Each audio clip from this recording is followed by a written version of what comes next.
कल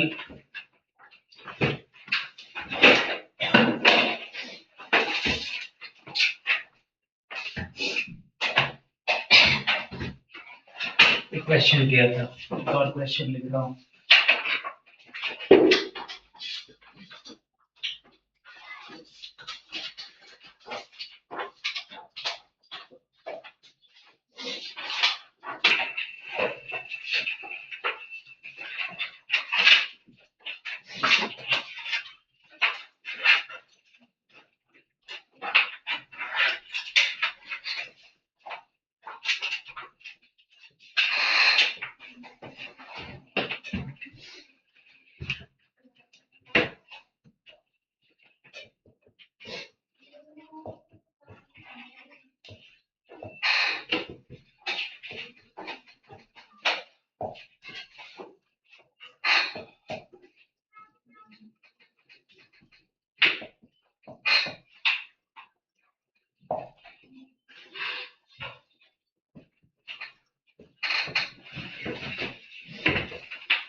solid sphere है वो इस तरह से स्पिन हो रहा होगा। अगर ये वॉल नहीं होती तो जा सकता था, बट वॉल है तो कहीं जाएगा नहीं, मतलब स्पिन होगा अपनी जगह, ऊपर भी नहीं जाएगा और थोड़ी देर के बाद वो रुकेगा। कितने टाइम के बाद रुक जाएगा? फ्रिक्शन की वजह से रुकेगा।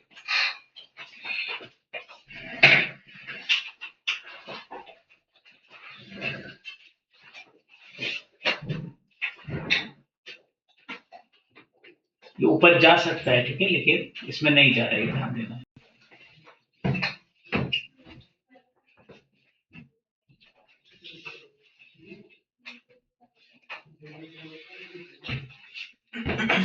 फ्री बॉडी डायग्राम में क्या क्या फोर्स आएगा?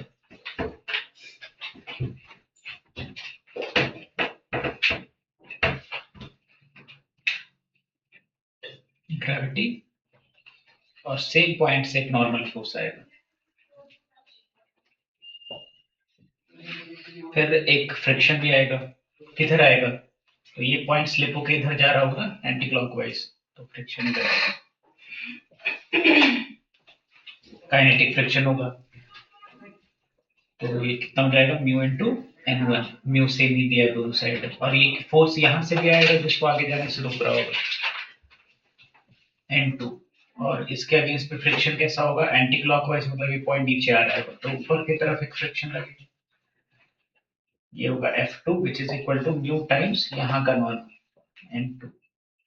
इतना ही फोर्स होगा, है ना? और कहीं से कोई कांटेक्ट नहीं, दो जगह से कांटेक्ट है, दोनों से फ्रिक्शन और नॉर्मल लग गया, एक ग्रेविटी। किसके अबाउट टॉर्क का इक्वेशन लिखें? सेंटर ऑफ मास, क्योंकि उसके अलावा और कोई रेस्ट में नहीं है और centre of mass he rest में है। तो अगर रेस्ट में है तो बेस्ट ऑप्शन है मेरे पास। तो torque about centre of mass is equal to I alpha. But उसके पहले मुझे फ्रिक्शन की वैल्यू फाइंड करनी पड़ेगी। तो फ्रिक्शन की वैल्यू कैसे फाइंड करें? मैं नॉर्मल फोर्स के इक्वेशन से फाइंड कर सकता हूँ, ठीक है। तो फोर्स के इक्वेशन से पहले मैं कर लेता हूँ, y एक्सिस में फोर्स लिखोगे तो क्या आएगा? n1 plus mu into n2 is equal to mg। क्योंकि centre of mass y axis में मूव नहीं हो रहा है, सेंटर ऑफ मास रेस्ट में है, तो y एक्सिस में भी फोर्स जीरो होगा और x एक्सिस में भी फोर्स जीरो होगा। x एक्सिस में कौन कौन सा फोर्स है? n2 और mu n1 is equal to 0, तो दोनों इक्वल होगा। इन दोनों से सॉल्व करके हम लोग n1 n2 फाइंड कर सकते हैं। सॉल्विंग 1 and 2 क्या करोगे? n1 plus mu into n2 को वापस म्यू n1 लिख दोगे तो क्या हो जाएगा? म्यू स्क्वायर हो जाएगा।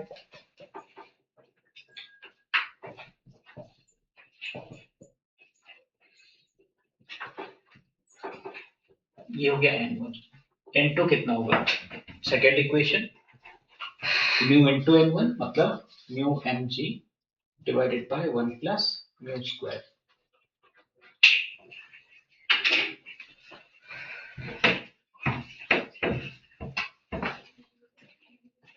अब इसका टॉर्क का इक्वेशन, का इक्वेशन क्या होगा? तो एक टॉर्क होगा इसका, कैसा टॉर्क होगा? क्लॉकवाइज टॉर्क होगा। कितना होगा? Mu into into are.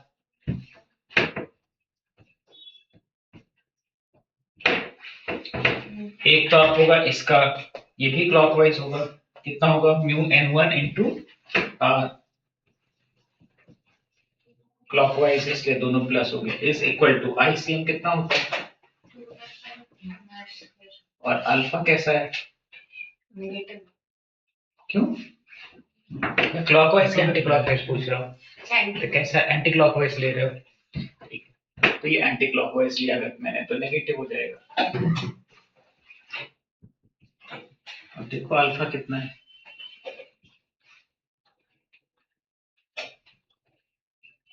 n1 into put कर सकते, mu common n2 plus n1 मतलब ये दोनों, इसमें से भी बहुत कुछ कॉमन आ जाएगा। तो mg upon 1 plus mu square, ये पूरा ही कॉमन आ जाएगा। और बचेगा क्या? इसमें 1, इसमें म्यू इज इक्वल टू इधर 2/5 m r alpha minus sign के साथ। अल्फा आ जाएगा, कितना आएगा? -5 mu 1 plus mu by 2 into 1 plus mu square। ये है एक्चुअली में तो क्लॉकवाइज ही होगा, राइट? कोई स्लो डाउन हो रहा है, अल्फा क्लॉकवाइज होगा एक्चुअली, राइट? तो इसलिए माइनस लिया ना, क्लॉकवाइज ही है वो, इसलिए एंटी क्लॉकवाइज लिए तो माइनस में आया। अब काइनेमेटिक्स का equation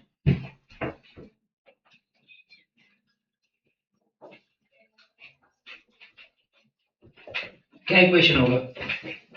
W is equal to W naught plus alpha alpha T हो गया है ना। रेस्ट में आ जाना चाहिए, स्टॉप स्पेलिंग मतलब ओमेगा 0 हो जाना चाहिए। ओमेगा का फॉर्मूला टाइम के टर्म्स में लिख दिया, और ओमेगा नॉट मैंने कैसा लिया हुआ है? Anti clockwise. और अल्फा मैंने कैसा लिया हुआ है? वो भी एंटी क्लॉकवाइज लिया था, इसलिए यहाँ पर प्लस ही आएगा। और तो वैल्यू नेगेटिव पुट हो जाएगी उसमें। ओमेगा को 0 कर लेना है, क्या आएगा? T minus omega naught upon alpha, which is कुछ ज्यादा ही बड़ा एक्सप्रेशन, वहां आएगा ही नहीं वो।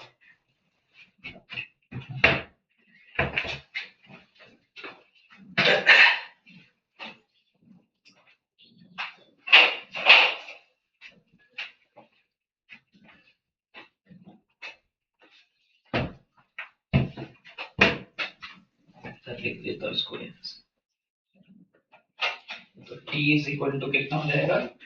ओमेगा नॉट, ये ऊपर लेके जाना पड़ेगा मुझे, तो 2 ओमेगा नॉट r, फिर भी नहीं आता, म्यू स्क्वायर डिवाइडेड बाय क्या हो जाएगा? 5 म्यू 1 प्लस म्यू g।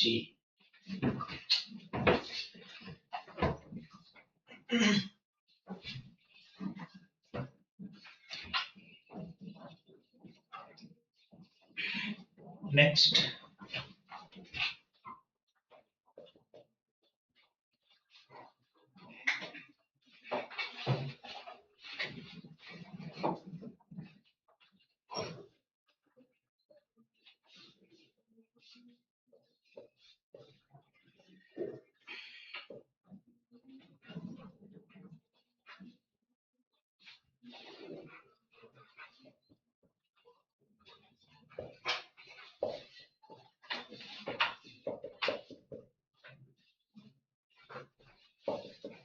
पुली है, उसका मास m है, और मोमेंट ऑफ इनर्शिया सेंटर के अबाउट आइडियल है।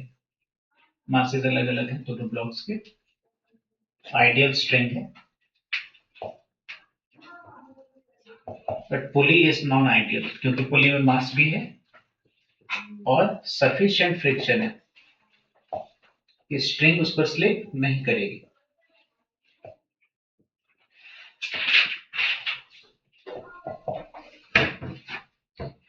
तो फाइंड करना है कि एक्सेलरेशन कितना होगा किसी दोनों में से किसी ब्लॉक का।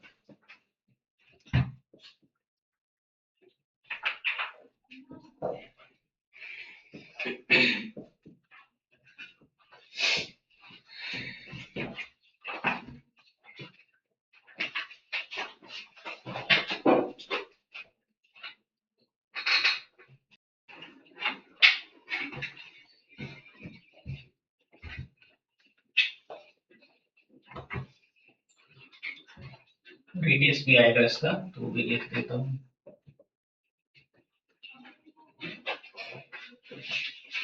तो हम लोगों को टेंशन दोनों साइड अलग अलग लेना पड़ेगा, क्योंकि पुली में क्या है, फ्रिक्शन है।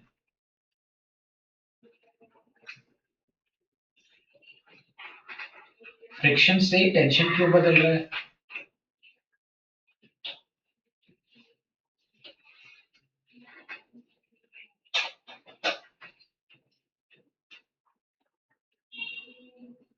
पुली के फ्री बॉडी डायग्राम में इतने फोर्सेस हैं। इधर T2 ले लेता हूं मैं, इधर T1, एक तो ग्रेविटी का फोर्स होगा उसका अपना, और एक ऊपर मान लो T3 मान लेते हैं।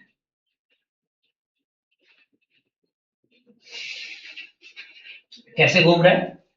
क्लॉकवाइज अज्यूम कर रहा हूं मैं, अज्यूम कर रहा हूं ये नीचे जाएगा ये ऊपर जाएगा, तो इसमें क्लॉकवाइज घूमना है। तो टॉर्क का इक्वेशन क्या होगा? सेंटर के अबाउट, क्योंकि सेंटर क्या है, ऊपर से मैंने उसको फिक्स करके रखा हुआ है, तो about centre of mass torque का इक्वेशन लिखेंगे। टॉर्क किसका किसका होगा? T2 into R क्लॉकवाइज, और क्या होगा T1 into R anti clockwise is equal to R into alpha clockwise. ये उल्टा है बस, माइनस। और दो इक्वेशंस इन दोनों के फ्री बॉडी डायग्राम से। तो M1 का क्या होगा? ऊपर लग रहा है कितना फोर्स T1, नीचे M1G, और ऊपर एक्सेलरेशन A मान लेते हैं। एक्सेलरेशन दोनों का इक्वल होगा क्या? क्यों इक्वल होगा? स्ट्रिंग को टॉर्क रहना। ठीक है, चल तो A इज इक्वल टू इतना ले लिया मैंने, सॉरी A ऊपर ले लिया। अब इक्वेशन क्या होगा इसका? T1 minus M1G is equal to M1A, और दूसरा ब्लॉक है इस पर M2G और ऊपर टेंशन T2 और एक्सेलरेशन नीचे, तो mg minus m2g, m2g minus T2 is equal to M2A। और क्या इक्वेशन होगा? वेरिएबल 4 है, alpha into R is equal to, वो क्यों होगा? पुली का टेंजेंशियल एक्सेलरेशन से की मतलब स्ट्रिंग भी उसी का साथ में जा रहा है। ठीक है,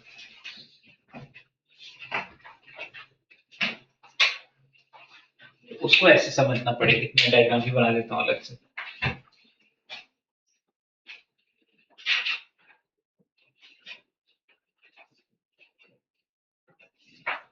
ये वाला पॉइंट मान लो कुछ ऊपर जा रहा होगा v वेलोसिटी से, तो स्ट्रिंग का ये भी पॉइंट उसी वेलोसिटी से जाएगा। स्ट्रिंग के सारे पॉइंट्स क्या होंगे? बराबर वेलोसिटी से ऊपर जाएंगे। अब ये जो पुली है उसका भी एक पार्टिकल इधर है ना, उसकी क्या वेलोसिटी होगी?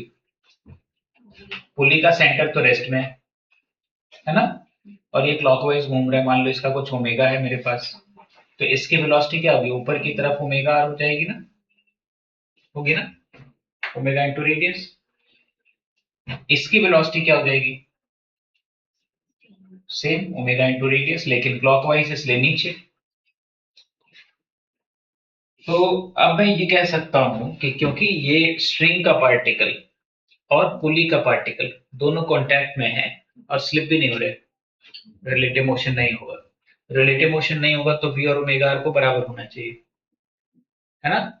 स्ट्रिंग का जो पार्टिकल है और पुली का जो पार्टिकल है वो दोनों कांटेक्ट में है, दोनों के बीच में स्लिपिंग नहीं हो रही है क्योंकि यहाँ पर फ्रिक्शन सफिशिएंट है। नहीं भी लिखा हुआ होता है तो इस चैप्टर के क्वेश्चन हम मानते हैं सफिशिएंट। इनसफिशिएंट हुआ तो थोड़ा डिफिकल्ट होता है। अभी कर सकते हो, अभी उतना पढ़ चुके भी कर सकते हो। तो ये हो गया हमारा क्या बोल रहा था कि दोनों की वेलोसिटी बराबर होनी चाहिए क्योंकि स्लिपिंग नहीं हो रही है, तो v is equal to omega हो जाएगी। उसी तरह से यहाँ पर मान लो इसको तुमने v डैश मान लिया होता कुछ, तो भी क्या होता v dash is equal to omega r, क्योंकि इधर भी तो स्लिपिंग नहीं हो रही है, करेक्ट। तो इसका मतलब इसकी वेलोसिटी ओमेगा r और इसकी वेलोसिटी तीनों इक्वल है, ठीक है। मैं लिख सकता हूँ v इज इक्वल टू, ये काम वेलोसिटी के टर्म्स में करना चाहिए आइडियली, और उसके बाद उसको डिफरेंशिएट कर देना चाहिए। ये क्यों आ रहा है, स्ट्रिंग कंस्ट्रेंट से, स्ट्रिंग डज नॉट स्लिप।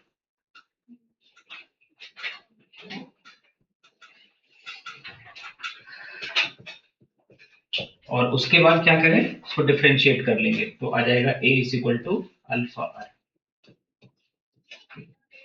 अब ध्यान देना, जैसे उसने सही बताया था, ये और ये दोनों की वेलोसिटी इक्वल है, क्या दोनों का एक्सेलरेशन भी इक्वल है? तो दोनों का एक्सेलरेशन इक्वल नहीं है, सिर्फ टेंजेंशियल एक्सेलरेशन इक्वेट कर रहे हैं। स्ट्रिंग के पास तो एक ही एक्सेलरेशन है, लेकिन इस पुली के पार्टिकल के पास इधर भी एक एक्सेलरेशन है, सेंट्रीपेटल भी है ना। तो a is equal to alpha r यहां से आ गया। अब सॉल्व कर सकते हैं, 4 इक्वेशंस हैं।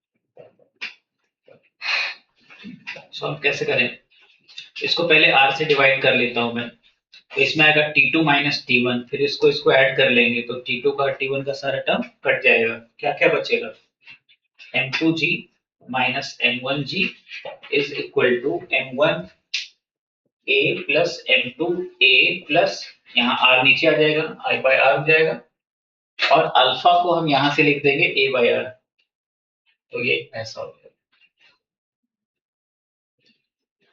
m2 g भी कॉमन ले लेता हूं मैं, m1 plus m2 plus i by r square, ऐसा हो जाएगा।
अब हम लोग इसका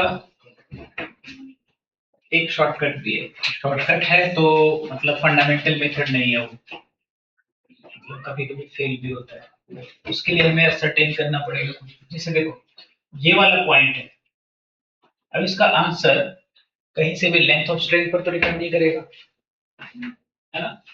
तो लेंथ ऑफ स्ट्रिंग पर अगर डिपेंड नहीं करेगा तो इस लेंथ को अगर 0 कर लो तो चलेगा, है ना। मतलब क्या हुआ, ये पॉइंट जो यहाँ फिक्स्ड था वो यहीं आ गया, मतलब ये फिक्स्ड पॉइंट हो गया, ठीक है। ये पॉइंट शिफ्ट होके इधर आ गया, ये फिक्स्ड पॉइंट हो गया। लेकिन इसमें ये ध्यान रखना पड़ेगा, ये मैं ऐसा इसलिए कर पा रहा हूं क्योंकि इसका मोशन हॉरिजॉन्टल में नहीं होगा, ये मैं जानता हूं इस क्वेश्चन में, है ना। पुली पर कोई हॉरिजॉन्टल फोर्स नहीं है, ये पुली का सेंटर ऑफ मास भी है। हॉरिजॉन्टल फोर्स नहीं है तो centre of mass horizontal direction में नहीं जा सकता, है ना। वरना ये इस पर कोई हॉरिजॉन्टल में जाने का रिस्ट्रिक्शन तो नहीं है ना, इधर तो मूव हो सकता है ना, सिलेक्ट तो कर ही सकता है वो, ठीक है। ऊपर या नीचे में जाएगा स्ट्रिंग कंस्ट्रेंट से, ठीक है। तो ये हमें ध्यान रखना पड़ेगा कि ये मैं जानता हूँ हॉरिजॉन्टल में भी नहीं मूव करेगा, इसलिए मैं शॉर्टकट लगा पा रहा हूँ। फिर इसके साथ भी वही है, ये हॉरिजॉन्टल में मूव नहीं करेगा, ये भी नहीं करेगा, ठीक है। तो मैं स्ट्रिंग के लेंथ को भी 0 कर दूंगा, तो ये ब्लॉक कहाँ चला जाएगा, यहाँ चला जाएगा, है ना। और ये ब्लॉक यहाँ चला जाएगा, ठीक है।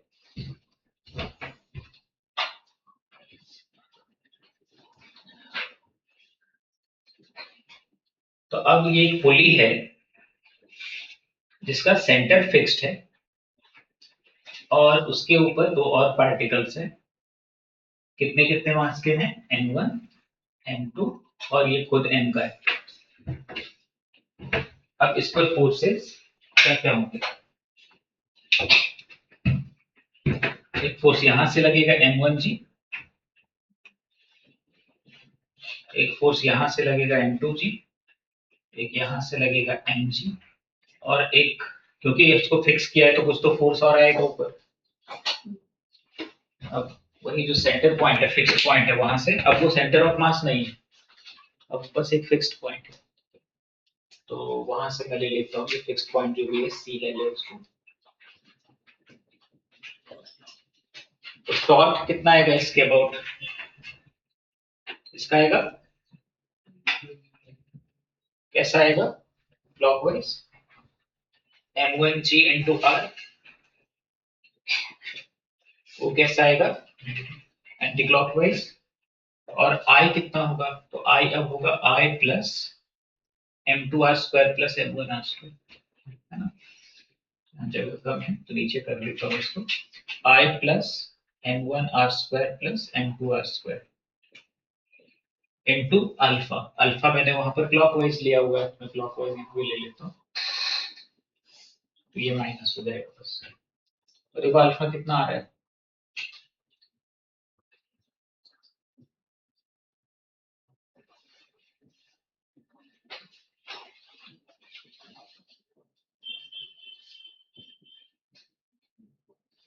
ऐसे आ रहा है ना, और वो वाला रिलेशन तो है ही, ठीक है। तो कितना आ जाएगा, a is equal to alpha R which is equal to कितना आया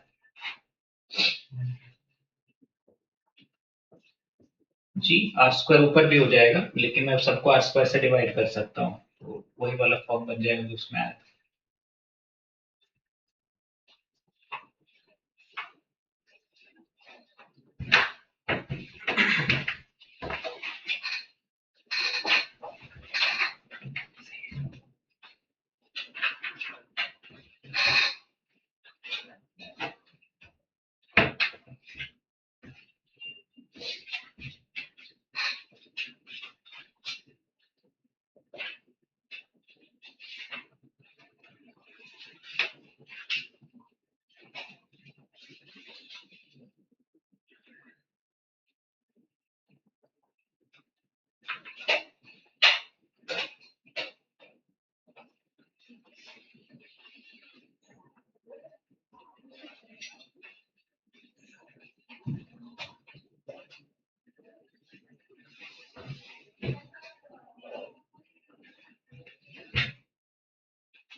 स्ट्रिंग ये जो सिलेंडर है वो क्या हो रहा होगा, रोटेट होता हुआ नीचे आ रहा होगा।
ठीक है। सेंटर ऑफ मास के फ्रेम से क्या होगा, सर्कुलर मोशन होगा। सर्कुलर मोशन मतलब ये ऊपर जाएगा ना, ये पार्टिकल ना क्लॉकवाइज जा रहा है तो ये ऊपर जाएगा। ऊपर कितनी वेलोसिटी होगी इसके पास, ओमेगा इनटू रेडियस ना, और प्लस उसमें हमें सेंटर ऑफ मास की वेलोसिटी करनी पड़ती है, तो टोटल वेलोसिटी मिलती है। लेकिन टोटल वेलोसिटी इसकी कितनी, ग्राउंड फ्रेम से 0 है ना। तो क्या इक्वेशन बनेगा, omega R minus VCM is equal to 0। ठीक है,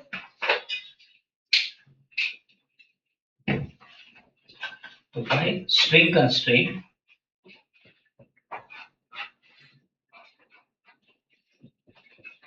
क्या लिखेंगे, वीपी इज इक्वल टू 0, और वीपी की मतलब का मतलब हो जाएगा ओमेगा आर माइनस वीसीएम। तो VCM is equal to omega R आ गया वापस, और डिफरेंशिएट कर लेते हैं तो एसीएम इज इक्वल टू क्या आएगा, अल्फा आर। अब सॉल्व कर सकते हैं।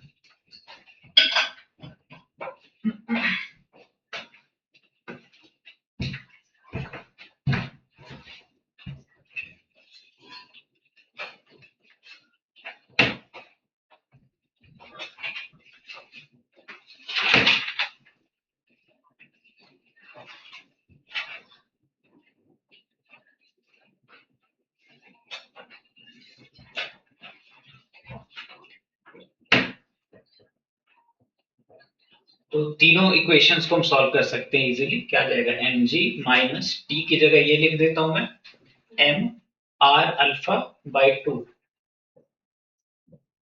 इज इक्वल टू एम, और ए सी एम की जगह यहां से अल्फा आर, तो इससे अल्फा आएगा, कितना आएगा,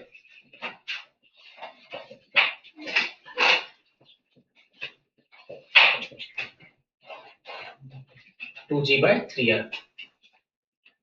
और ठीक है, अभी कौन सा इक्वेशन, लास्ट वाला इक्वेशन था, थर्ड वाला, उससे ए सी एम आ जाएगा 2g/3।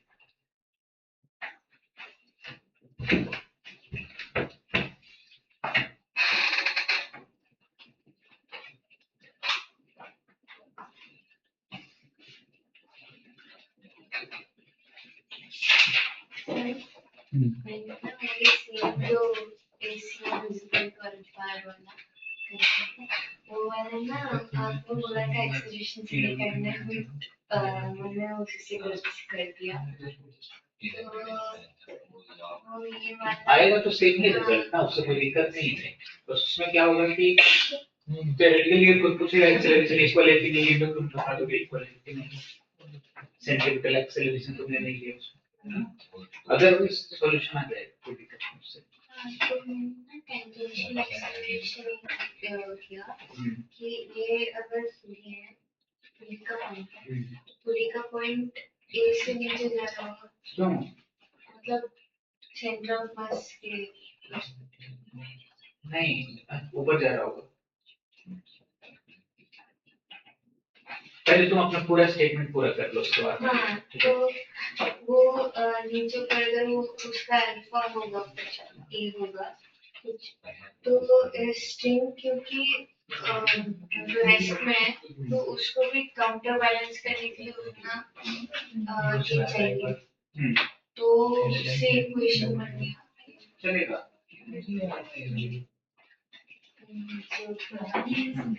बस नीचे ऊपर उल्टा हो गया ऊपर, उससे कोई दिक्कत नहीं हुई है। चलो आगे बढ़ते हैं।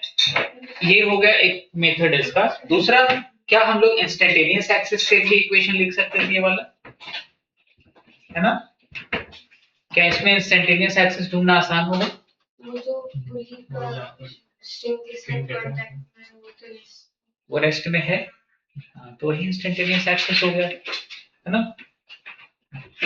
तो उसी के अबाउट लिख सकते थे इक्वेशन। अब ध्यान दो कि जो एक शॉर्टकट बताया था वो भी लगेगा, है ना। बस इतना ही हमें ध्यान रखना है कि ये वाला पॉइंट क्या लेफ्ट या राइट जा सकता है, जा रहा होगा इसमें, ये तो नहीं जा रहा है, ये तो मैंने देखा कि फोर्स नहीं है हॉरिजॉन्टल में, तो ये नहीं जा रहा है। तो इसका क्या हो रहा होगा, जा रहा होगा इधर, इधर नहीं जा रहा होगा, तो स्ट्रिंग के लेंथ 0 करोगे तो ये फिक्स पॉइंट यहाँ आ जाएगा, ये फिक्स पॉइंट बन गया। अब इसके बाद टॉर्क लेके कर सकते हो, बट इंस्टेंटेनियस एक्सिस भी वही है, ठीक है। तो इंस्टेंटेनियस एक्सिस से भी करोगे तो वही आएगा। और मान लो तुमने ये पहले प्रूव नहीं किया है, ये वाला पार्ट जो है मैंने वेलोसिटी पी जीरो किया, वो अगर नहीं भी किया है तो भी इंस्टेंटेनियस एक्सिस फाइंड करने के लिए क्या कर सकते हो, ज्योमेट्री वाला मेथड बताया था, परपेंडिकुलर लाइंस वाला, वो यूज कर सकते हो। जैसे मुझे इतना पता है कि ये पार्टिकल किधर जाएगा, सेंटर ऑफ मास किधर जाएगा, नीचे जाएगा। क्यों नीचे जाएगा, नो हॉरिजॉन्टल फोर्स, है ना। ये पार्टिकल किधर जाएगा, किधर जा सकता है, ये पॉसिबिलिटी क्या है, ऊपर या नीचे नहीं जा सकता, स्ट्रिंग है ना। तो ऊपर या नीचे नहीं जा सकता, तो किधर जा सकता है, हॉरिजॉन्टली पॉसिबल है, जा सकता है, पॉसिबल है, जा रहा है कि नहीं जा रहा है मुझे नहीं पता, बट पॉसिबल है कि ये हॉरिजॉन्टली जा सकता है इधर या इधर, ठीक है। पॉसिबिलिटी दिखाई मैंने बस, वर्टिकली नहीं जा सकता ये कंफर्म है ना, अदरवाइज स्ट्रिंग कंस्ट्रेंट जो ये हो जाएगा, वायलेट हो जाएगा, ठीक है। तो अब ये तुम्हारा हो गया, क्या करते थे इसका, ये जो वेलोसिटी है तो इसका मोशन का डायरेक्शन, उसके परपेंडिकुलर ले लेते थे हम लोग एक लाइन, है ना। तो ऐसा बना दिया मैंने एक लाइन परपेंडिकुलर, रेडियस इसी लाइन पर कहीं होगा, या इस तरह से जा रहा होगा, इधर कहीं सेंटर होगा तो ऐसे जा रहा होगा, या इधर कहीं सेंटर होगा तो ऐसे जा रहा होगा। अब इसकी वेलोसिटी का डायरेक्शन है हॉरिजॉन्टल, तो इस पॉइंट से क्या बनाएंगे, रेडियस कैसा होगा अगर वेलोसिटी हॉरिजॉन्टल है तो, परपेंडिकुलर, है ना। अरे कोई भी पार्टिकल, इंस्टेंटेनियस एक्सिस याद है क्या होता था, उसके अराउंड सारे पार्टिकल सर्कुलर मोशन में जाते हुए दिखाई देंगे एक इंस्टेंट के लिए, है ना, यही था ना। हर पार्टिकल इंस्टेंटेनियस एक्सिस के अराउंड सर्कुलर मोशन करेगा एक इंस्टेंट के लिए। तो ये पार्टिकल भी, ये पार्टिकल मान लो, ये पार्टिकल भी एक इंस्टेंटेनियस एक्सिस कहीं पर होगा, उसके अराउंड सर्कुलर मोशन में जाएगा। अब सर्कुलर मोशन में वेलोसिटी और रेडियस 90 डिग्री पर होते हैं ना, इसलिए मैं 90 डिग्री बना रहा हूँ बस। तो वेलोसिटी इधर है, 90 डिग्री पर रेडियस होगा, तो मान लो सेंटर यहाँ हो सकता है कहीं पर, तो इन दैट केस ये ऐसे जा रहा होगा, इस तरह का सर्कुलर मोशन, या सेंटर इधर हो सकता है कहीं पर, दैट केस इस तरह का सर्कुलर मोशन होगा, ये पॉइंट रेस्ट में, इंस्टेंटेनियस रेस्ट। और अगर ये है, ये जा रहा होगा, अगर हॉरिजॉन्टल डायरेक्शन में जा रहा है और सर्कुलर मोशन में भी जा रहा है, तो इसका रेडियस कहाँ हो सकता है, ऊपर या नीचे सेंटर हो सकता है इसका, मतलब ये यहाँ सेंटर हुआ तो ऐसे जाएगा, और यहाँ सेंटर हुआ तो इसके अराउंड ऐसे जाएगा, ठीक है। लेकिन दोनों के पॉइंट ऑफ इंटरसेक्शन पर कॉमन सेंटर आएगा, तो दोनों का पॉइंट ऑफ इंटरसेक्शन यही आ गया है, यही कॉमन सेंटर हो गया, मतलब वही इंस्टेंटेनियस एक्सिस हो गया, है ना। तो ये हो गया इंस्टेंटेनियस एक्सिस। ये मेथड याद रखना है, पहले भी बताया है मैंने वैसे, बट भूल जाओ तो दिक्कत होगी फिर, क्योंकि मैं यूज करूंगा और तुम लोग फिर ऐसे ऊपर देखोगे।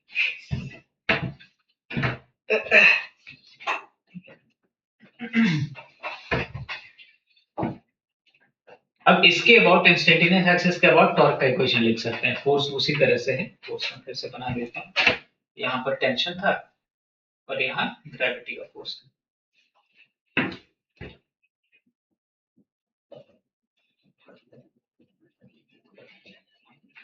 तो इससे क्या बन जाएगा, mg इंटू आर, यही होगा ना इसके about, clockwise is equal to moment of inertia इसके अबाउट कितना, तो यहाँ से तो mr²/2 होता है, इससे क्या होगा,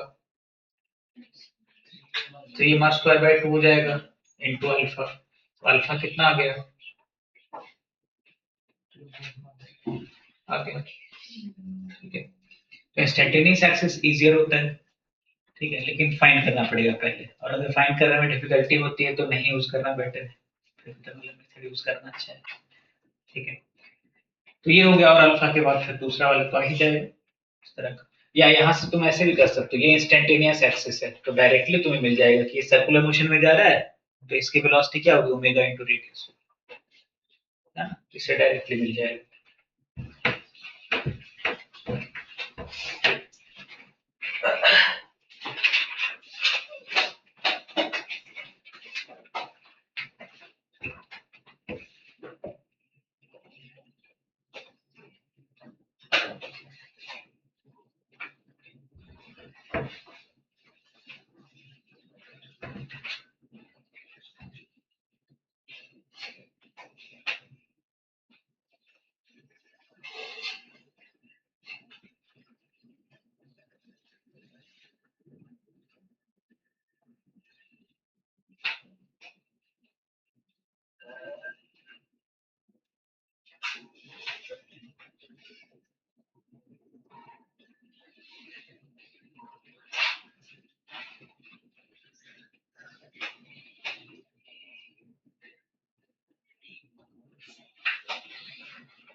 r है अंदर वाला रेडियस और बाहर का रेडियस 4 है।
स्टेप पुली वर्क कैसे होता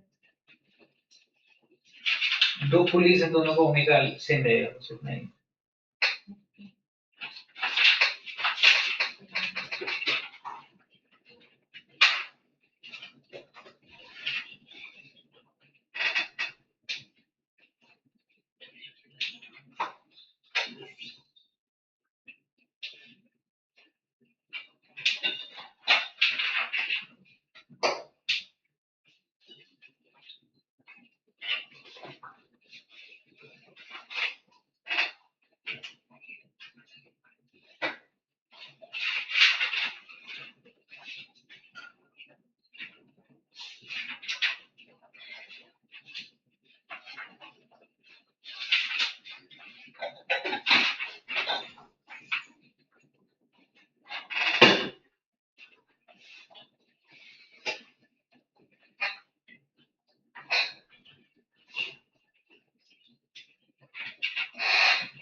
इसको ऐसे में लग सकते हैं ना कि छोटा सा पुली आगे है थोड़ा और बड़ा सा पुली थोड़ा पीछे लगा हुआ है। हाँ हाँ,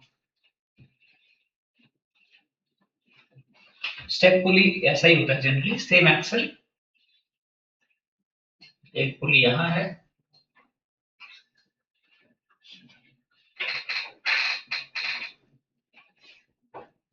और एक पुली इसके साथ मान लो यहाँ होगा, या चिपका हुआ भी हो सकता है, ऐसे मान लो।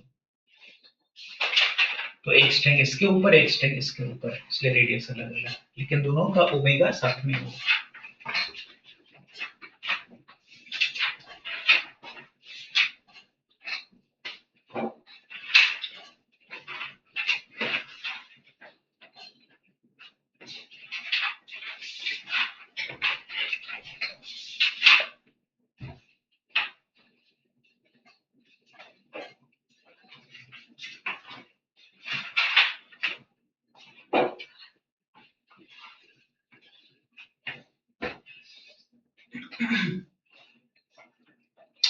इसके अबाउट टॉर्क का इक्वेशन लिखोगे,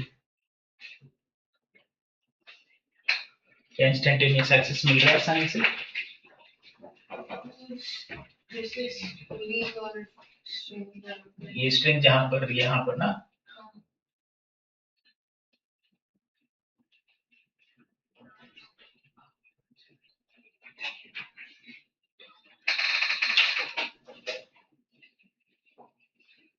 फोर्स क्या क्या है?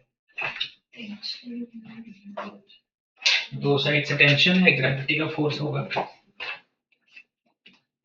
या चाहो तो इसको यहाँ चिपका सकते हो, भी कर सकते हो। तो एक टेंशन यहाँ पर होगा, एक टेंशन यहाँ पर भी होगा, और क्या होगा, mg होगा यहाँ पर एक। अब किसके अबाउट इक्वेशन लिखना है? इसके अबाउट अगर लिखते हैं, क्योंकि वो इंस्टेंटेनियस एक्सिस होगा, ये पॉइंट रेस्ट में होगा स्ट्रेन की वजह से, होगा ना। तो अबाउट p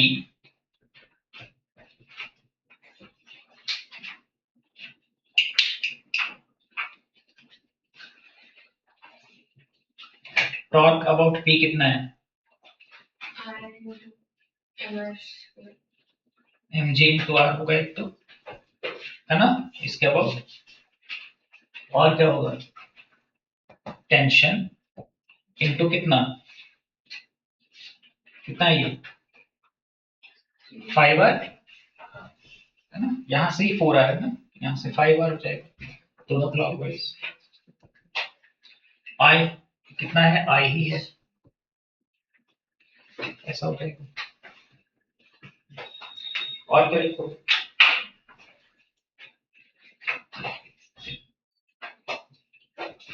दूसरा क्या इक्वेशन,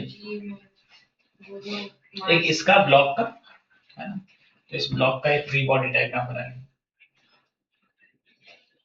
क्या टेंशन लिया, इधर टी लिया मैंने, नीचे mg, और एक एक्सेलरेशन इसका नीचे ही लिया हुआ है, कितना होगा पता नहीं, कितना होगा, कितना होगा इसका acceleration, mg minus T is equal to ma।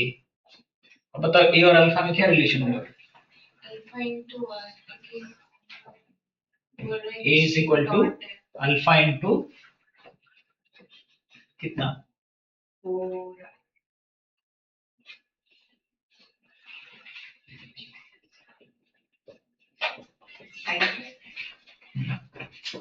क्योंकि ये सेंटर बन रहा है ना, तो ये सेंटर बन रहा है, तो इसका रेडियस क्या हो जाएगा, ये हो जाएगा ना 5r हो जाएगा।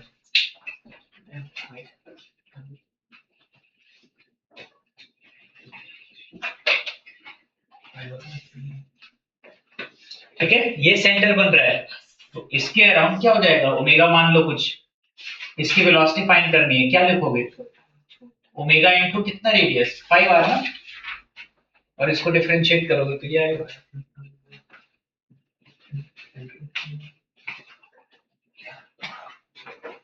क्या डिस्कस है बताओ, फाइबर का इसमें सुना नहीं था, क्या बात था, वो फाइबर कैसे हुए उसने नहीं सुना।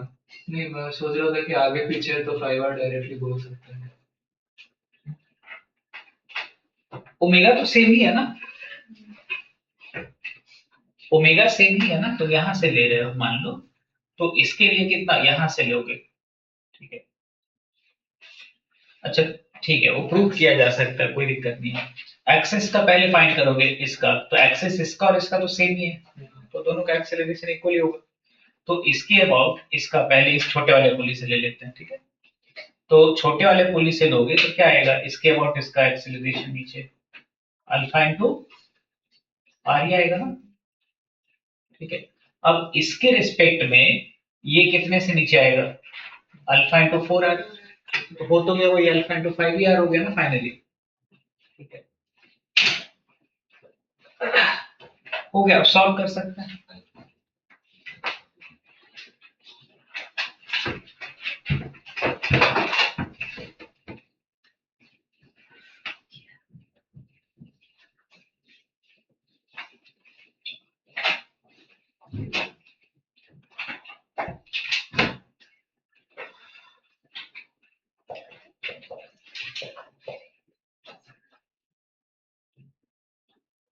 क्या आएगा?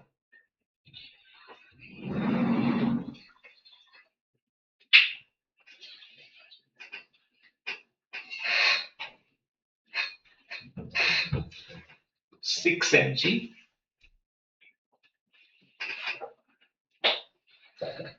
5 ma plus I by R into alpha को लिखेंगे A by 5R। अरे मैंने A फाइंड कर दिया, अल्फा फाइंड करना था। चलेगा, कोई दिक्कत नहीं। तो 6 mg divided by 5n plus कितना हो गया इधर I by 5R square. A वापस जाना पड़ेगा, हमें थर्ड इक्वेशन में ये पुट करना पड़ेगा। तो अल्फा कितना होगा? A by 5R। मतलब क्या हो जाएगा?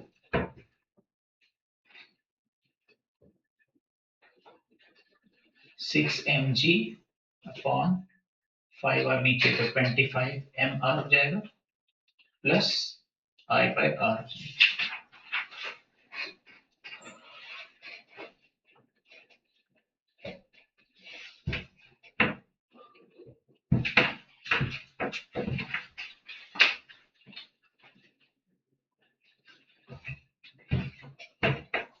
एक और पुली का क्वेश्चन करते हैं जिसमें इनसफिशिएंट फ्रिक्शन रहेगा, वो भी देख लेते हैं।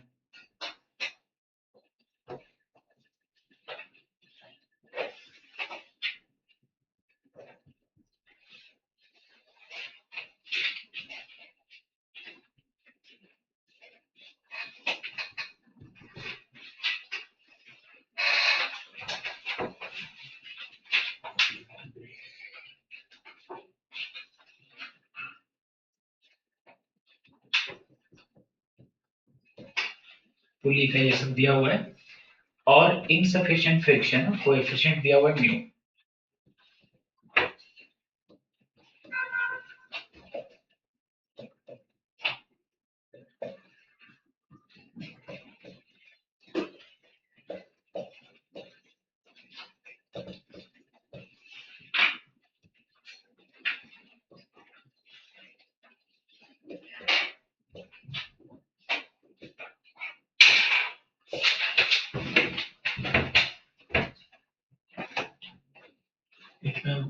वेलोसिटी ऑफ स्ट्रिंग को R ओमेगा नहीं बोल सकते हैं।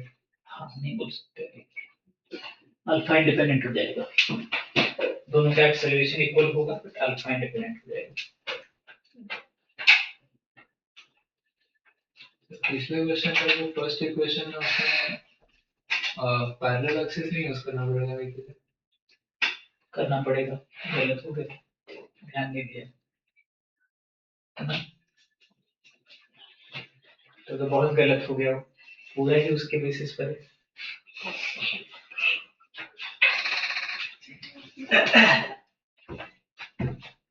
थोड़ा जल्दी बोल देते तो अच्छा रहता है। तो I प्लस करना पड़ेगा, कितना करना पड़ेगा? इसका मास m ही था तो mr स्क्वायर करना पड़ेगा।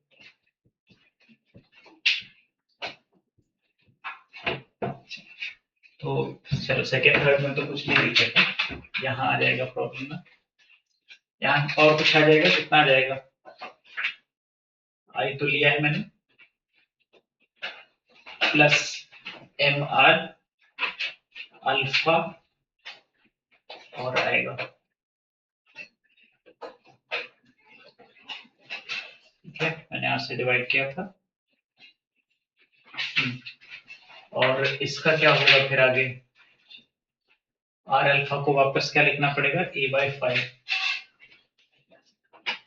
तो मतलब यहाँ क्या आ जाएगा? और m by 5 और आ जाएगा, m by 5 और ऐड करोगे तो क्या बन जाएगा? ये 26 हो जाएगा ना by 5, ठीक है। यहाँ 5m था प्लस m by 5 कितना होगा? 26m by 5। और उसके बाद यहाँ क्या होगा? यहाँ पर ये 26 हो जाएगा सिर्फ, ठीक है।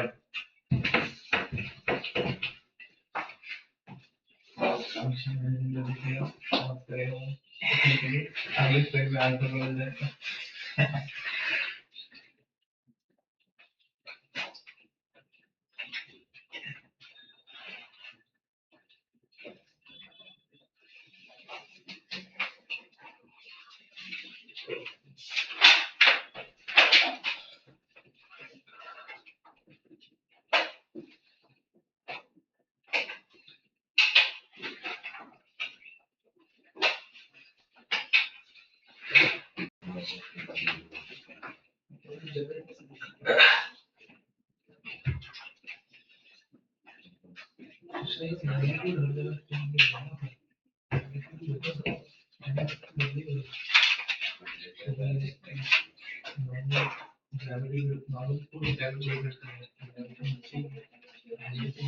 अब इसमें सर्कुलर मोशन का कॉन्सेप्ट यूज करना पड़ेगा थोड़ा। तो सर्कुलर मोशन में याद होगा स्ट्रिंग जो यहाँ पर है इसका एक छोटा सा पार्ट ले लेंगे, इसका फ्री बॉडी डायग्राम बना लेंगे।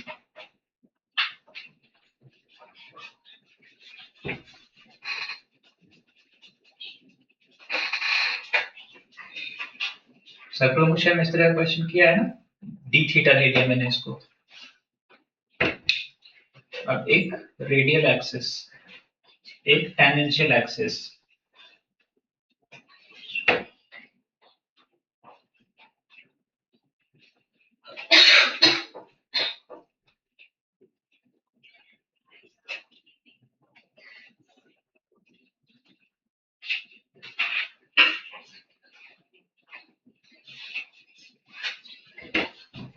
फोर्सेस, क्या क्या फोर्स हैं? पहले तो ये अज्यूम कर लेते हैं किधर जा रहा होगा, ठीक है, उसके अकॉर्डिंग फ्रिक्शन का डायरेक्शन लेंगे। तो कौन किस नीचे जा रहा है? M2 नीचे जा रहा है, ये अज्यूम कर लिया। तो मतलब ये स्ट्रिंग इधर जा रही है, तो स्ट्रिंग इधर जा रही है, इसका क्या मतलब हुआ? फ्रिक्शन पीछे लगेगा, है ना? तो इस डायरेक्शन में होगा एक फ्रिक्शन, इधर होगा नॉर्मल फोर्स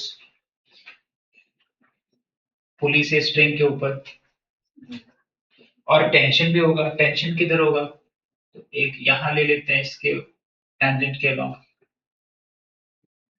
और एक यहां ले लेते हैं। कौन सा टेंशन बड़ा होगा? अगर ये इधर रोटेट हो रहा है तो ये टेंशन बड़ा होगा। तो इधर मान लो T है, इधर हो गया T प्लस dt, ठीक है। और ये एंगल कितना लिया था मैंने? d थीटा बाई 2 हो जाएगा आधा एंगल। तो पहले भी हम लोगों ने प्रूव किया ये d थीटा बाई 2 ही आता है ना, ये भी d थीटा बाई 2 ही आएगा।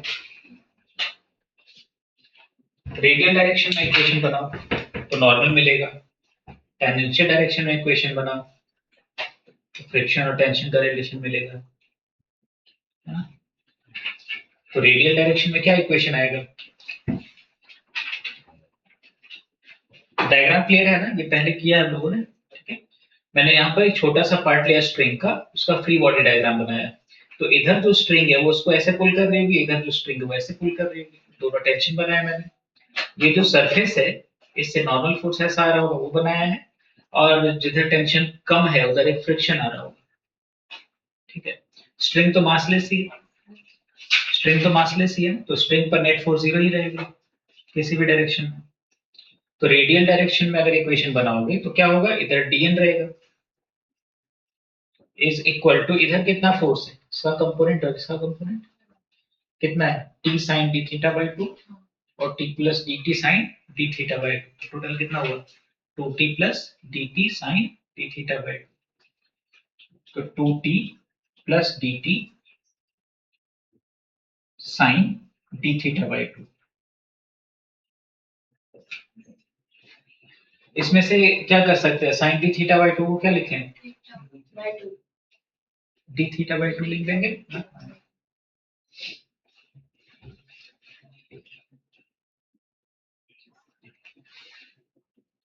तो dn will be equal to कितना? 2t प्लस dt को मैं 2t कर देता हूं, ठीक है। 2t प्लस dt को अप्रोक्सीमेटली 2t ले सकते हैं, sin d theta by 2 approximately क्या ले सकते हैं? तो ये हो गया, मतलब dn इज इक्वल टू कितना आ गया है? T D theta. अब इसके बाद टेंजेंशियल डायरेक्शन में एक इक्वेशन बना, वो कैसा इक्वेशन होगा? तो टेंजेंशियल में आएगा t plus D T cos D theta by two is equal to T cos D theta by two plus D F, क्योंकि उधर भी नेट फोर्स जीरो है। क्यों? Massless string. तो इधर आ जाएगा t plus D T cos D theta by two is equal to T cos D theta by two plus D F. Again क्या कर सकते हैं इसको, t प्लस डी, ये cos d theta by to है, इसको क्या करेंगे 1 कर देंगे। स्मॉल एंगल का cos क्या होगा 1 ले सकते हैं, इधर भी t है और प्लस df। तो इससे क्या मिला dt is equal to df, है ना। और dt df है, df कितना है लेकिन क्योंकि स्लिप हो रहा है इसलिए म्यू इनटू n ले सकते हैं, तो म्यू इनटू dn हो जाएगा। और dn कितना है t d थीटा। अब इसको इंटीग्रेट करना पड़ेगा टेंशन के लिए।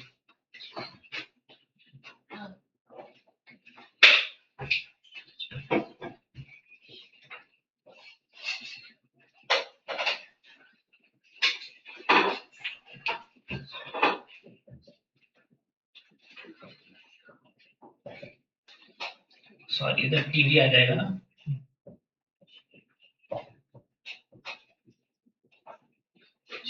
आगे बढ़ते हैं।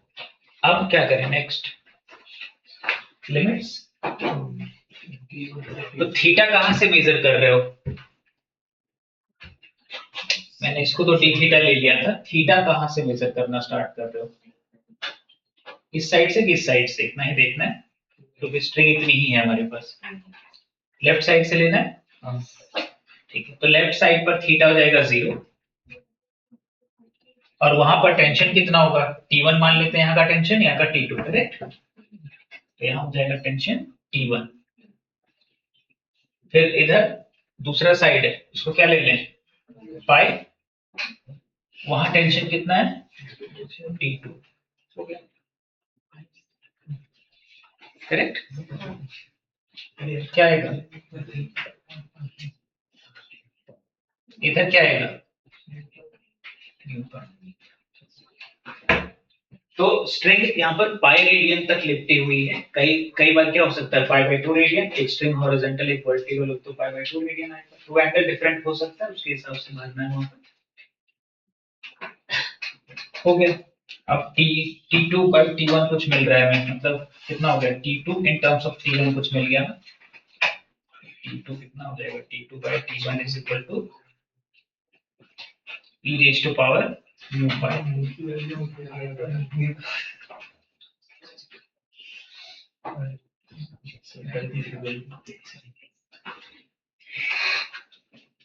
एक इक्वेशन ऐसा मिला गंदा।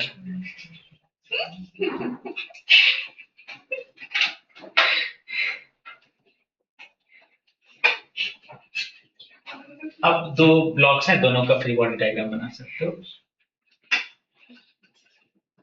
M2 T2 M2G और इसको नीचे लिया था,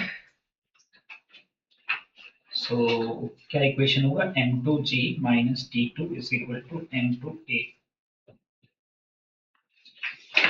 और दूसरा क्या होगा M1 ऊपर जा रहा है और T1 है और क्या है M1G। इसका इक्वेशन होगा T1 minus M1G is equal to M1A। तो ये तीन इक्वेशन, तीन वेरिएबल्स हैं, तीन इक्वेशंस।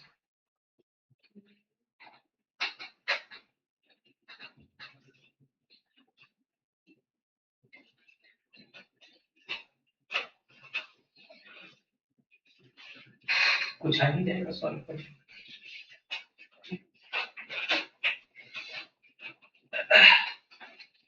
तो सफिशिएंट फ्रिक्शन वाले क्वेश्चंस इजी रहेंगे, इनसफिशिएंट फ्रिक्शन वाले थोड़ा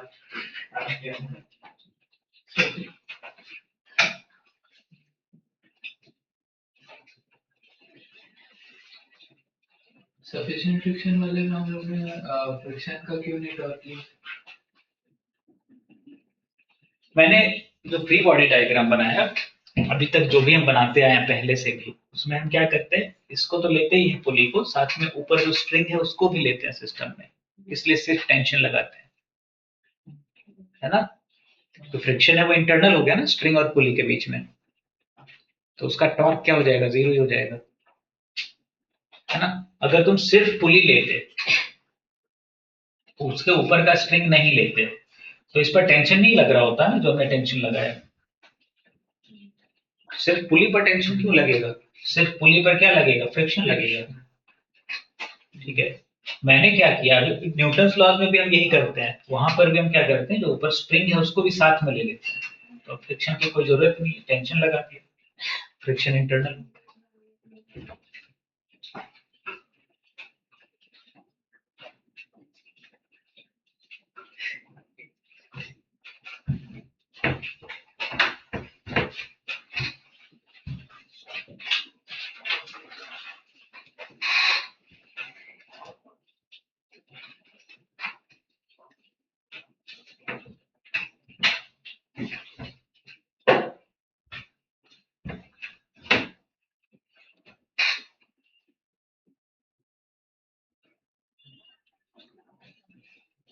सॉल्व करके क्या आया बताओ।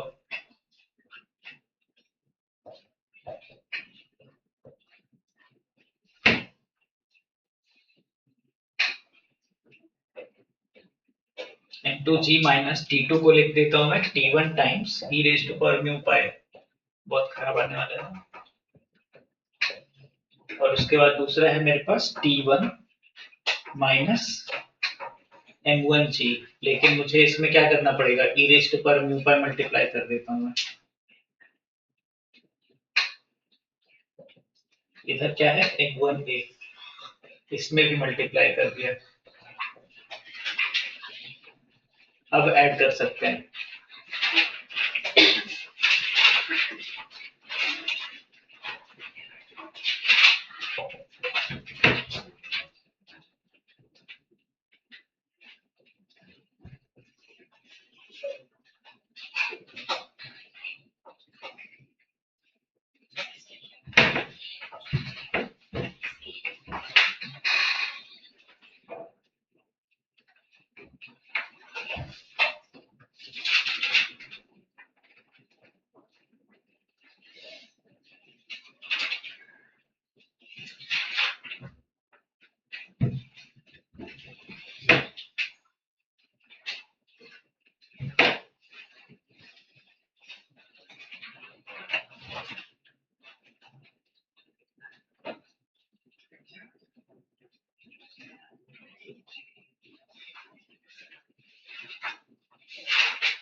रॉड थोड़ी देर के बाद मान लो इस तरह का हो गया,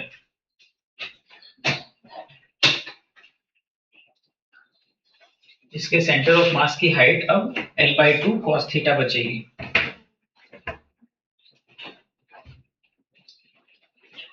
इस पर फोर्सेस क्या क्या है, ग्रेविटी का फोर्स और normal force. Normal force work करेगा कि नहीं करेगा? नहीं करेगा। क्यों नहीं करेगा? परपेंडिकुलर है वेलोसिटी। ठीक है, तो ग्रेविटी तो मतलब कंजर्वेशन ऑफ मैकेनिकल एनर्जी लगा सकते हैं ना, ग्रेविटी तो कंजर्वेटिव होता है।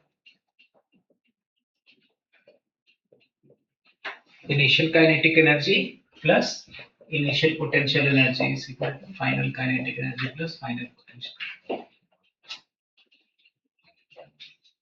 Initial kinetic energy 0 plus potential energy mg L/2।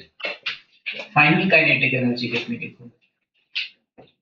Translation भी और ट्रांसलेशन भी। हाँ, क्या करें? दोनों का मतलब m dcm square plus half ICM मतलब mL/12 इंटू ओमेगा स्क्वायर, ये करना पड़ेगा, और प्लस पोटेंशियल एनर्जी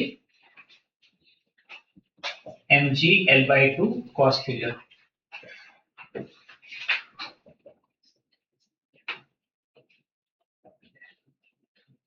अब g L/2 कॉमन, 2 भी काट सकते हैं, काट लीजिए। तो जी एल कॉमन, वहां से 1 माइनस कॉस थीटा आएगा इज इक्वल टू, अब यहां से क्या आ रहा है?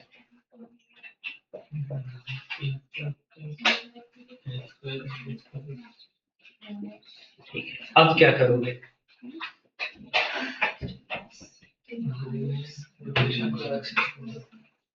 ढूंढना, ढूंढ लोगे तब तो फिर ये इक्वेशन लिखने की जरूरत ही नहीं थी, directly half I P omega square लिख सकते थे, है ना? हाँ, तो उसकी जरूरत ही नहीं थी, ढूंढ लेते तो। नहीं ढूंढा इसलिए इतनी मेहनत करनी पड़ रही है। तो हम क्या करते हैं, पहले मैं इसी मेथड से कर देता हूँ, कंस्ट्रेंट से कर देता हूँ, उसके बाद फिर इंस्टेंटेनियस एक्सिस से करेंगे। तो कंडीशंस क्या क्या हैं? एक तो सेंटर ऑफ मास की वेलोसिटी किस डायरेक्शन में होगी? वर्टिकल होगी।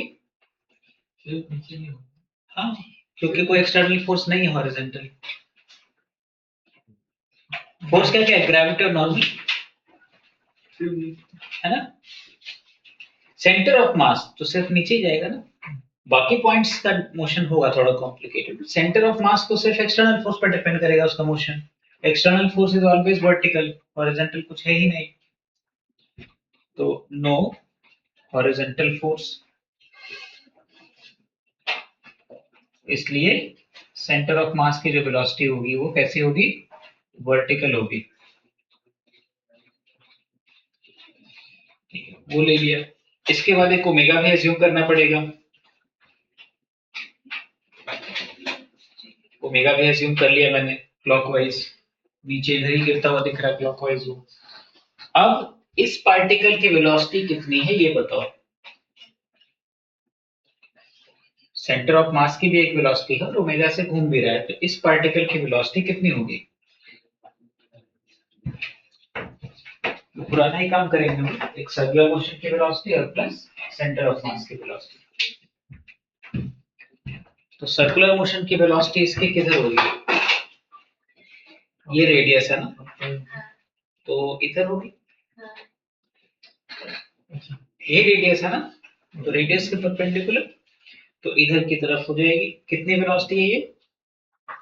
ओमेगा एल बाई टू टेढ़ा लिख दिया मैंने, omega L by to, correct. और सेंटर ऑफ मास की वेलोसिटी इसमें ऐड करनी पड़ेगी, तो इन दोनों का जो रिजल्टेंट होगा वो इस पार्टिकल की वेलोसिटी होगी।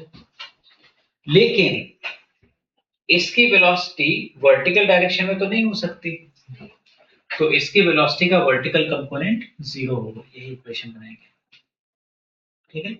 और वर्टिकल कंपोनेंट क्या होगा, तो मैंने ये थीटा लिया था, तो omega L by two sine theta minus VCM, यही हो जाएगा वर्टिकल कंपोनेंट वेलोसिटी का। उसको हम क्या लिखेंगे, 0, क्योंकि ये वर्टिकल डायरेक्शन में मूव नहीं कर सकता, ठीक है। तो अगर मैं इस पॉइंट को P लिख देता हूं, तो point P cannot move in vertical direction,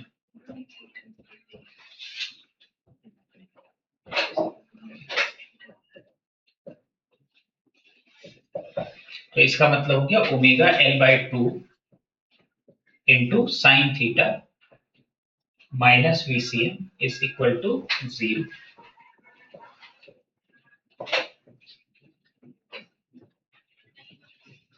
और अब इसको डिफरेंशिएट कर लेंगे तो आ जाएगा ACM is equal to alpha L by two sine theta. नहीं, हमें तो ओमेगा ही चाहिए, ठीक है, इसमें तो हमें B ही चाहिए, तो ये ठीक है। तो ये हो गया हमारा एक और इक्वेशन, इसको पुट करो इसमें। तो हम डिफरेंशिएट करते हैं तो फिर उस मोमेंट पे थीटा कांस्टेंट है।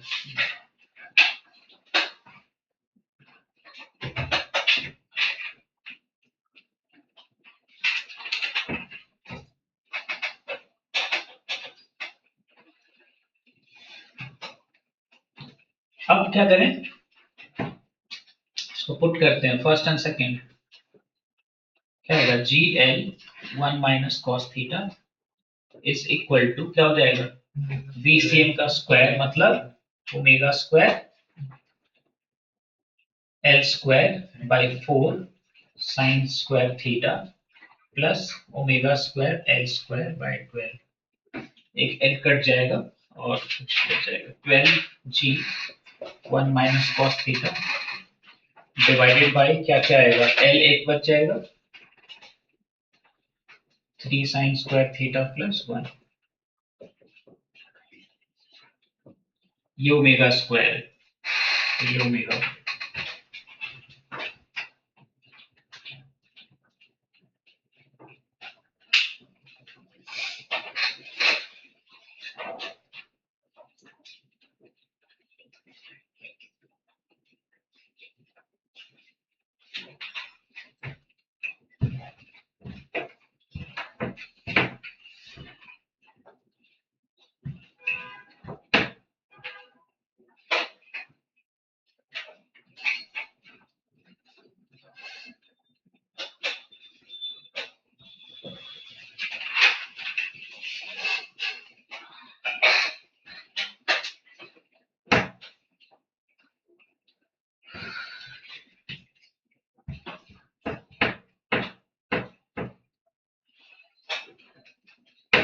ठीक है, अब इसी को अगर इंस्टेंटेनियस एक्सेस से करना चाहते हो तो पहले इंस्टेंटेनियस एक्सेस फाइंड करोगे, वो इजी हुआ थोड़ा।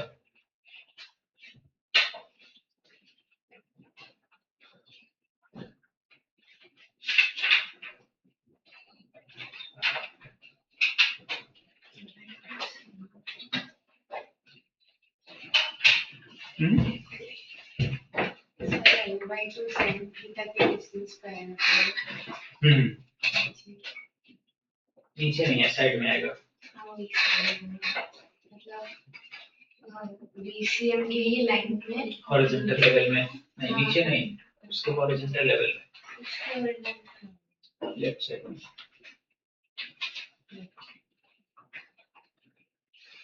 तुम्हें वेलोसिटी को ही इंटरसेक्ट करा दिया है, वेलोसिटी के परपेंडिकुलर रेडियस लेके और रेडियस को इंटरसेक्ट करेंगे।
तो इंस्टेंटेनियस एक्सिस ढूंढ लिया।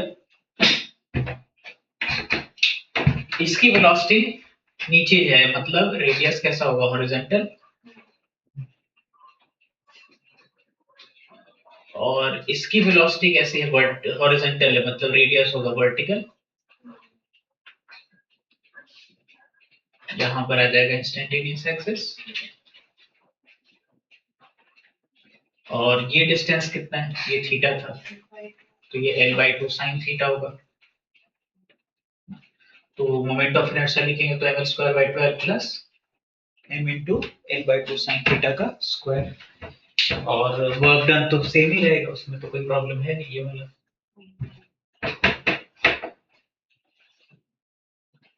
कंजर्वेशन ऑफ मैकेनिकल एनर्जी अगर करें तो पहले काइनेटिक एनर्जी 0 है, पोटेंशियल एनर्जी mg/2 है, फाइनल काइनेटिक एनर्जी कितनी, हाफ इंटू IP लेना पड़ेगा। तो IP कितना होगा, ml²/12 plus m into L/2 sin theta का स्क्वायर। तो ml²/4 कर लेते हैं, sin स्क्वायर कर लेते हैं, इंटू ओमेगा स्क्वायर, और plus potential energy mg L/2 cos theta. ठीक है, L/2 cos थीटा ये हाइट है जिससे मैं पोटेंशियल एनर्जी लिख रहा हूँ। सॉल्व कर लेते हैं तो आ जाएगा, डायरेक्टली आ ही गया इक्वेशन यहाँ तक, यही तो आ गया ना।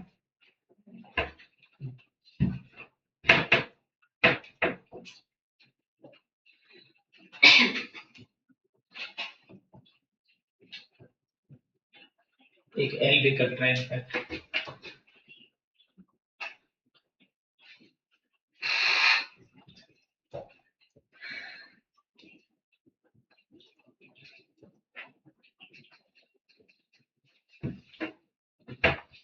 आगे तो सेम ही।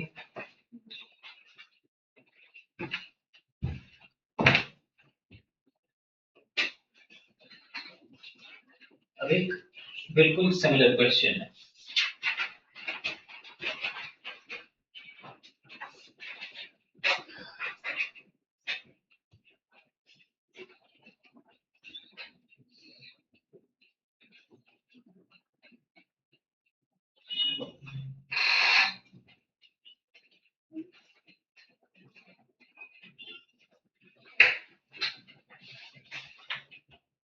इसको थॉट समझो, और दो स्ट्रिंग से सस्पेंडेड है, ऐसा सस्पेंडेड है कि हॉरिजॉन्टल से एंगल बना है बीटा।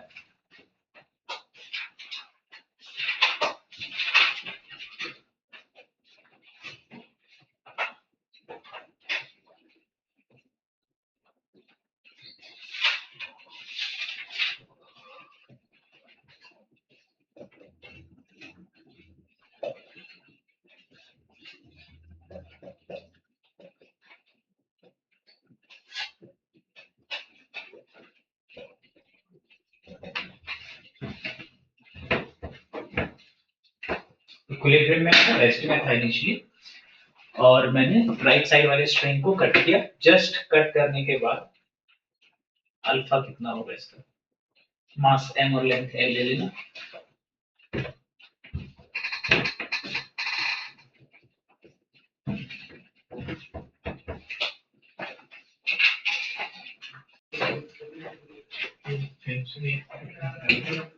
यहाँ से टेंशन लगेगा और यहाँ ग्रेविटी लगेगी, और इसको तो हमने काट दिया है। इंस्टेंटेनियस एक्सिस फाइंड कर लें, किधर आएगा, स्ट्रिंग के ठीक नीचे है ना, सेंटर ऑफ मास के सामने। क्योंकि इसकी वेलोसिटी अगेन देखो, कोई भी वर्टिकल फोर्स, कोई भी हॉरिजॉन्टल फोर्स नहीं है, तो centre of mass vertically move करेगा, तो इसका रेडियस ऐसा कुछ इस लाइन पर आएगा। ये ऊपर या नीचे नहीं जा सकता, लेकिन हॉरिजॉन्टली जा सकता है ना, तो इसका रेडियस इस लाइन पर लाई करेगा, तो यहाँ होगा इंस्टेंटेनियस एक्सिस।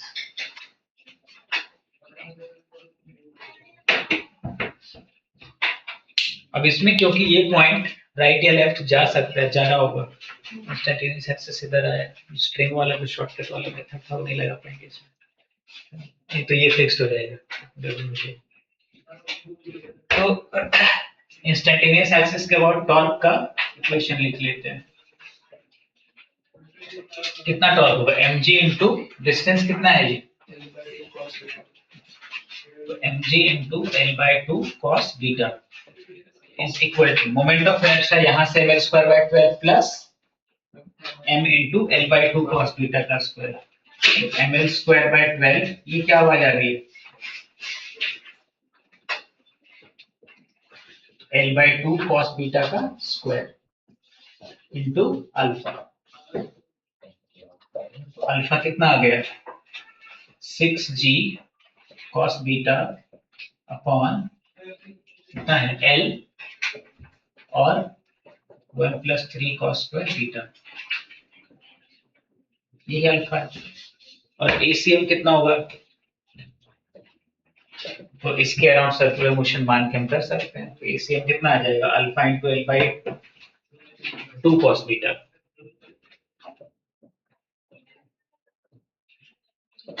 तो अल्फा यहाँ है, कितना आ जाएगा 3g, l कट जाएगा, cos square beta divided by 1 + 3 cos square beta. अब ये एक्सेलरेशन है, जब पूछा जाता है टेंशन कितना होगा तो वो भी बता सकते हैं। कैसे बताओगे, mg - t = ma, a यही बात है, टेंशन क्या है।